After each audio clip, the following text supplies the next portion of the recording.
Shaolin monks have been building incredible functional strength for thousands of years using nothing but their own body weight, stillness, and time. And today I'm going to show you 5 of their most powerful isometric holds that will rebuild your strength, fix your joints, and make your body feel like it did years ago. No weights, no machines, just you and gravity. All right, let's get into it. The first hold is the horse stance, and if you've never done this before, I want you to pay close attention because this one looks simple, but it is absolutely brutal in the best possible way. So here's what the horse stance is. You stand with your feet about 2 to 3 times shoulder width apart. Your toes point forward or just slightly outward, no more than about 15 degrees. You bend your knees and lower your hips down like you're sitting on an invisible chair. Your thighs should be working toward parallel with the floor, but here's the thing. You do not need to go that deep right away. Even a quarter squat position where your knees are bent to about 30 or 40 degrees is going to challenge you if you've never done this before. Your back stays straight, your chest is up, your hands can rest on your thighs, or you can hold them out in front of you. And then you just hold it.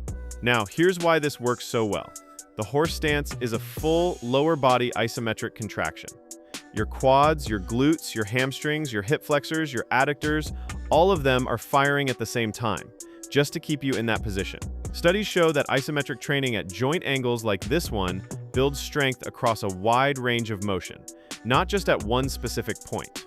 That means the strength you build here transfers directly to getting up from a chair, climbing stairs, walking up a hill, all the things that matter in real life. Here's what you should feel.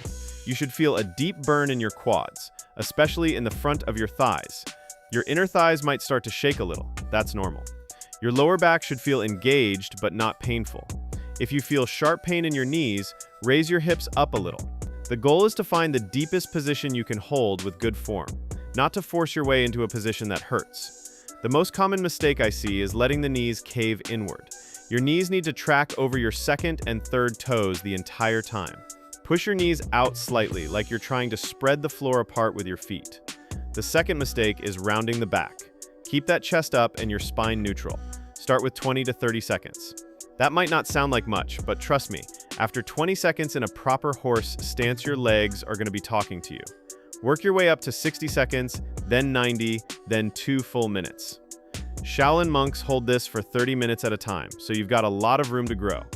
Now the second hold is the bow stance, and this one is going to do something incredible for your hip flexors, your hip stability, and your knee health. And I'll be honest with you, I'm pretty sure you're going to love number 4 because it's the one that most people have never heard of, and it builds a kind of full body tension that nothing else replicates. But first, the bow stance.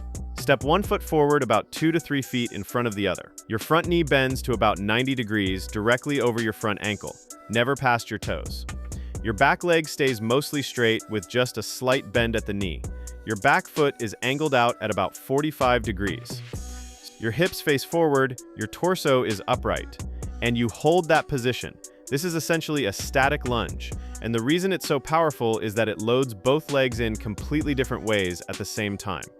Your front leg is working in a deep knee flexion position, building quad and glute strength. Your back leg is in hip extension, stretching and strengthening the hip flexor and the quad of that back leg simultaneously. Tight hip flexors are one of the biggest drivers of lower back pain, and the bow stance addresses this directly by putting those muscles under load while they're lengthened. What you should feel is a stretch deep in the front of the back hip, combined with a burning sensation in the front thigh of the lead leg. Your glutes should feel like they're working hard to keep your hips level. If your front knee is drifting inward, push it out. If your back heel is coming off the ground, widen your stance slightly. Common mistake number 1 is letting the torso lean forward. Stay tall. Imagine a string pulling the top of your head toward the ceiling. Common mistake number 2 is letting the front knee collapse in. Drive that knee outward over the little toe side of your foot. Start with 20 seconds on each side. Work toward 45 seconds, then 60, then 90 seconds per side. When this gets easier, you can raise your arms out in front of you or overhead to add more challenge without adding weight. Now, before I show you the next 3 holds, let me address something important. If you're dealing with chronic aches and pains, stiff joints, or you feel like your body just doesn't move the way it used to, you're not alone. Most people think they're stuck with these problems forever. They think the pain is just part of getting older. But what if there was a simple, step-by-step system that could help you move pain-free again? I created Reboot Your Body specifically for people struggling with these exact issues. It's a 30-day program designed to restore the movement and strength you've lost, so you can play with your kids or grandkids, get through your day without constant aching, and feel confident in your body again. Imagine waking up in the morning and not feeling that familiar stiffness in your hips and knees before you even get out of bed. Imagine being able to walk up a flight of stairs or get down on the floor and back up again without dreading it. That's what this program is built to do. The link is in the description below if you want to check it out. All right, hold number 3 is Golden Rooster, and this one is a game changer for balance, ankle stability, and single leg strength. All 3 of those things are directly connected to your risk of falls and your ability to move confidently through daily life. Here's how you do it. Stand on one foot. The standing leg has a slight bend at the knee, maybe 10 to 15 degrees. Do not lock the knee out. The lifted foot comes up so that your knee is at about hip height or as high as you can comfortably get it. Your arms can be extended out to your sides for balance, or you can hold them in a guard position in front of you. Your gaze is fixed on a single point straight ahead, and you hold. Now here's the science behind why this one matters so much. Single leg stability requires your ankle, knee, hip, and core to all communicate with each other in real time. Studies show that people who struggle with single leg balance have significantly higher rates of knee pain, hip pain, and lower back problems. When you train the Golden Rooster regularly, you're not just building strength in the standing leg, you're training the entire neuromuscular system to coordinate better. That means smoother movement, fewer compensations, and less pain over time. What you should feel is a slight shake or wobble in the standing ankle and leg. That wobble is actually a good sign. It means your stabilizing muscles are working. Your core should feel engaged. Your hip on the standing side should feel like it's working to keep your pelvis level. The most common mistake is letting the hip of the lifted leg drop down lower than the hip of the standing leg. Keep your pelvis as level as possible. The second mistake is looking at the floor. Eyes forward. A fixed gaze point dramatically improves your balance. Regression. If this is too hard, keep your toes of the lifted foot lightly touching the ground for support. Progression. Close your eyes. Removing the visual input forces your body to rely entirely on proprioception, which is your body's internal sense of position, and it makes this exercise significantly harder. Start with 20 seconds per side. Work toward 45 seconds, then 60. Do both sides equally. Now, hold number 4 is embracing the tree, and this is the one I told you about earlier. This is a full-body isometric hold that most people in the Western fitness world have never even heard of, and it builds a kind of deep, functional strength that you simply cannot get from lifting weights. Here's the position. Stand with your feet shoulder-width apart, knees slightly bent, about 15 to 20 degrees of flexion. Your hips are slightly pushed back, like you're in the very beginning of a squat. Now raise your arms up in front of you as if you're hugging a large tree or a big barrel. Your elbows are at about shoulder height, your fingers are spread wide, your palms face your chest. There's a gentle curve to the arms like you're holding a large ball. And you hold this position. This is called Zhuang in traditional Chinese martial arts, which translates roughly to standing like a tree or standing post. And it has been used for centuries to build what practitioners call whole body strength, the kind of integrated tension that connects your feet to your hands through your legs, your hips, your core, your shoulders, and your arms all at once. Here's what's happening in your body when you hold this position. Your legs are isometrically contracting to maintain the slight knee bend. Your core is braced to keep your spine neutral. Your shoulder girdle is under constant tension to keep your arms elevated. Your upper back muscles, especially the lower traps and rhomboids, are working to hold your shoulder blades in a stable position. Studies show that sustained isometric holds like this one train the slow twitch muscle fibers that are responsible for endurance, posture, and joint stability. These are exactly the fibers that tend to weaken with age and inactivity, and they're the ones that, when they get weak, lead to the kind of chronic postural pain that so many people deal with every day. What you should feel is a gradual burning sensation in your shoulders after about 30 to 60 seconds. Your legs will start to feel heavy, your arms will want to drop, your mind will want to quit before your body actually needs to.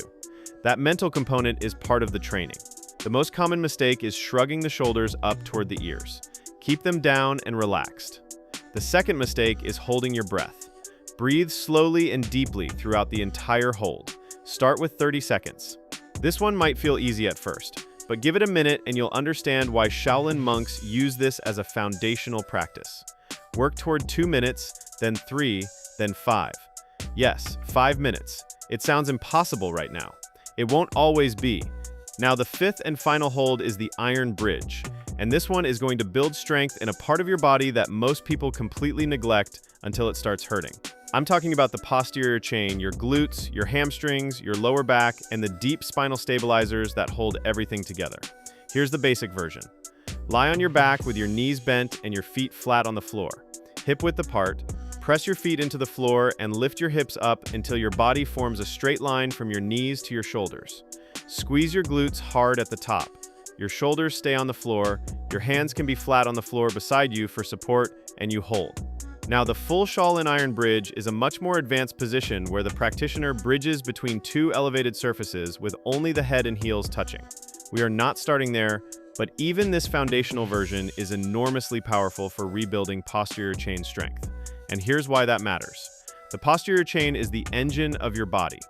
Your glutes, hamstrings, and lower back are responsible for nearly every powerful movement you make. Standing up, walking, climbing stairs, picking things up off the floor. When these muscles are weak, your lower back takes over and gets overloaded, which is one of the primary causes of chronic lower back pain. Studies show that targeted glute and hamstring strengthening reduces lower back pain in the majority of people who suffer from it. The iron bridge hits all of these muscles at once. What you should feel is a deep squeeze in your glutes and a strong engagement in your hamstrings. Your lower back should feel supported, not compressed. If you feel your lower back doing most of the work instead of your glutes, try pushing your heels into the floor more aggressively. That cue tends to shift the load back to where it belongs. The most common mistake is letting the hips sag to one side. Keep your pelvis level throughout the hold. The second mistake is pushing through the toes instead of the heels. Drive through your heels. Regression. If this is too uncomfortable on your back or knees, you can do a standing wall glute squeeze instead. Pressing your back against a wall, feet a few inches out from the wall, and squeezing your glutes isometrically without lifting your hips. Progression. Elevate your feet on a chair or couch to increase the load on your glutes and hamstrings. Start with 20 to 30 second holds. Work towards 60 seconds, then 90.